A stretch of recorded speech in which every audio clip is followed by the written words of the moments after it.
Hello friends, tips for mathematics YouTube च्यानलमा स्वागत छ र म हुँ तपाईहरुको मित्र अशोक कुमार मण्डल। आजको कोसेली क्लास 10 को तपाईलाई प्रिज्महरुको क्षेत्रफल एरिया अफ प्रिज्म रहेको छ, जसमा पहिलो रहेको छ यदि के अरे बेलनाको पुरा सतहको क्षेत्रफल अर्थात् वृत्ताकार प्रिज्म। आधार जुन छ वृत्त छ साथीहरु, त वृत्ताकार प्रिज्म जसलाई हामी बेलना भन्छौं, बेलनाको पुरा सतहको क्षेत्रफल के हुन्छ त बेलनाको वक्र सतहको क्षेत्रफल अर्थात् बाहिरी सतहको क्षेत्रफल र दुईटा वृत्तहरुको क्षेत्रफल। त एउटा वृत्तको पाई आर स्क्वायर अनि बेलनाको वक्र सतहको क्षेत्रफल। अब यहाँ चाहिँ यदि बेलनाको लम्बाई हामी एल ले जनायौं भने, प्रिज्मको लम्बाई यदि एल ले जनायौं भने त त्यतिखेर वक्र सतहको क्षेत्रफल 2 पाई आर एल प्लस दुईटा वृत्तहरुको क्षेत्रफल 2 पाई आर स्क्वायर अर्थात् 2 pi R into L plus R हुन्छ हाम्रो चाहिँ बेलनाको पुरा सतहको क्षेत्रफल। यो चाहिँ वृत्ताकार प्रिज्म हो साथीहरु, यसको स्पेशल नाम बेलना भनियो।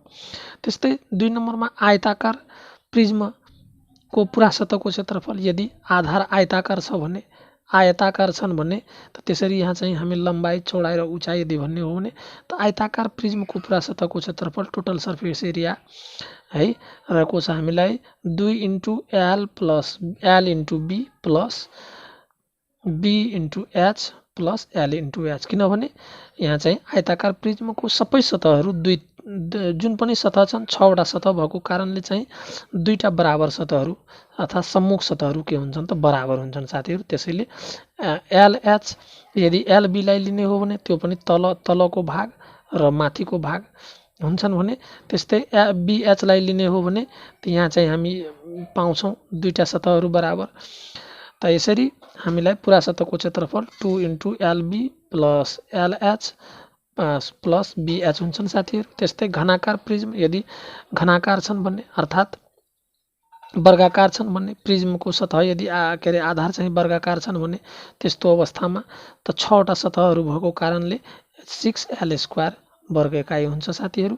त्यस्तै यदि त्रिभुजाकार प्रिज्महरू, यदि प्रिज्मको चाहिँ आधार त्रिभुज छ भने त्रिभुजाकार प्रिज्मको सतहहरूको क्षेत्रफल, त्यसमा पनि यहाँ तपाईलाई आधारको क्षेत्रफलमा आधारको चाहिँ आधार त्रिभुजको यदि उचाइ र आधार यदि उचाइलाई एल र त्यस पछाडि तपाईलाई यहाँ आधारलाई यदि बी ले जनाउने हो भने त्यस्तो अवस्थामा यो छाया पारिएको भागको क्षेत्रफल हामी चाहिँ गर्ने हो भने त हामीलाई के हुन्छ बी इन्टु एल आधार इन्टु उचाइ हाफ आधार इन्टु उचाइ।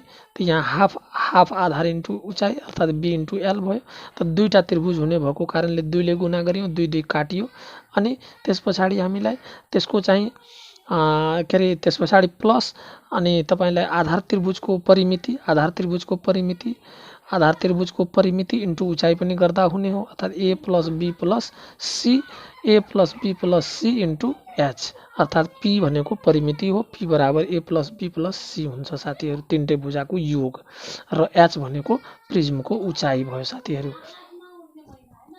त्यस्तै 5 नम्बरमा यदि आधार त्रिभुज तपाईलाई विषमबाहु त्रिभुज छ भने है, आधार त्रिभुज चाहिँ विषमबाहु छ भने, आधार त्रिभुज विषमबाहु छ, तीनटै भुजा 3 किसिमको A plus B plus A B C छन् भने त्यस्तो अवस्थामा प्रिज्मको पुरा सतहको क्षेत्रफल बराबर एउटा त्रिभुजको क्षेत्रफल root under S minus A S minus B S minus C इन्टुमा हुने भयो। त्यसैले 2 ले गुणा गरियो हामी दुईटा त्रिभुजको क्षेत्रफल प्लस प्रिज्मको तपाईलाई आधारको परिमिति A plus B plus C into प्रिज्मको उचाइ एच। त्यसरी जहाँ हामी एस बराबर अर्ध परिमिति हो, त्रिभुजको आधार त्रिभुजको अर्ध परिमिति अर्थात् तीनटै भुजाको योग बटे 2 हुन्छ साथीहरु। त्यस्तै यदि प्रिज्मको चाहिँ आधार त्रिभुज समद्विबाहु छ भने, समद्विबाहु आधार त्रिभुज भएको अवस्थामा त्यो प्रिज्मको पुरा सतहको क्षेत्रफल टीएसए इक्वल टु हामीलाई त एउटा समद्विबाहु त्रिभुज भएको एउटा त्रिभुजको क्षेत्रफल हामीलाई b/4 root under 4a square minus b square, जहाँ a भनेको तपाईलाई 2 बराबर भुजाहरू हो भने b भनेको आधार भुजा हो साथीहरु। चित्रमा तपाईहरुले छाया पारिएको भागमा यहाँ हेर्दै हुनुहुन्छ। त्यसरी दुईटा त्रिभुज भएको कारणले आधार त्रिभुजसँग अर्को सतह बराबर हुने भएकोले यहाँ चाहिँ 2 ले गुणा गरियो, 2 ले 4 लाई काट्यो, 2 दूनी 4 अनि त्यस पछाडि तपाईलाई एच भनेको प्रिज्मको उचाइ भयो, भने अनि त्यस पछाडि आधार त्रिभुजको परिमिति दुईटा भुजाहरू 2a बराबर भुजाहरू 2a प्लस b तीनटै भुजाको योग इन्टु उचाइ भयो। त्यसरी हामीले के अरे यसको चाहिँ समद्विबाहु त्रिभुज यदि आधार भएको अवस्थामा त्रिभुजाकार प्रिज्मको पुरा सतहको क्षेत्रफल बराबर b/2 root under 4a² minus b² plus h into 2a plus b हुन्छ साथीहरू। त्यस्तै साथीहरू यदि आधार त्रिभुज समबाहु त्रिभुज छ भने अर्थात् आधार त्रिभुजको सबै भुजाहरू यदि बराबर छन् भने त्यस्तो अवस्थामा तपाईहरुलाई यो समबाहु त्रिभुजको एउटा त्रिभुजको क्षेत्रफल हामीलाई √3/4 अनि a² अर्थात् भुजाको स्क्वायर हुन्छ भने त दुईटा त्रिभुजको 2 ले गुणा गरियौं, 2 ले गुणा गर्दा 4 ले काटियो, 2 दुने 4 र आधार त्रिभुजको परिमिति तीनटा भुजा त तीनटेको योग 3a भयो इन्टु अनि h भनेको प्रिज्मको उचाइ भयो। त्यसरी तपाईलाई समबाहु त्रिभुज आधार भएको अवस्थामा पुरा सतहको क्षेत्रफल के हुन्छ त √3/2 a² प्लस 3a h वर्ग एकाइ हुन्छ साथीहरू। त्यस्तै आधार यदि समकोणी छ भने त समकोणी त्रिभुजमा तपाईहरुलाई थाहै छ 90 डिग्रीको सम्मुख भुजालाई हामी कर्ण भन्छौं र एउटा भुजालाई लम्ब जसलाई p भन्छौं, त्यसपछि अर्को आधार भुजा भन्छौं जसलाई b ले जनाउँछौं र यहाँ चाहिँ कर्णलाई h ले जनाउने भएको कारणले गर्दाखेरि हामी प्रिज्मको उचाइलाई h ड्यास ले जनायौं साथीहरू।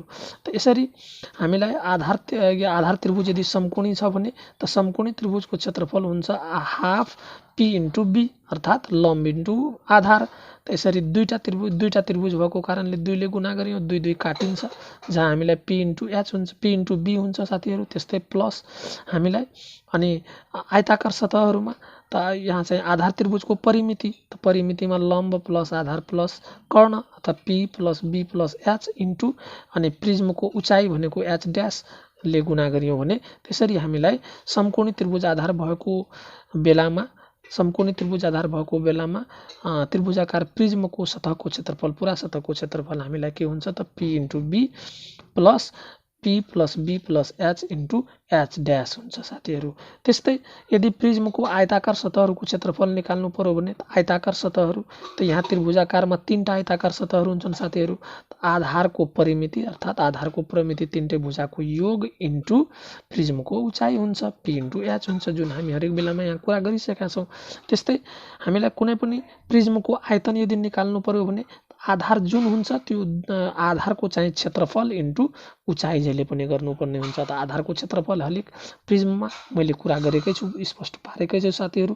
तपाईहरुले सबै कुरा यहाँ चाहिँ पस्किएका जति पनि कुराहरू छन् तपाईहरुले अवश्य बुझ्नु भयो होला भन्ने आशा र अपेक्षा गर्दछु भन्ने आशाका साथ तपाईहरुलेबाट बिदा हुन चाहन्छु। धन्यवाद।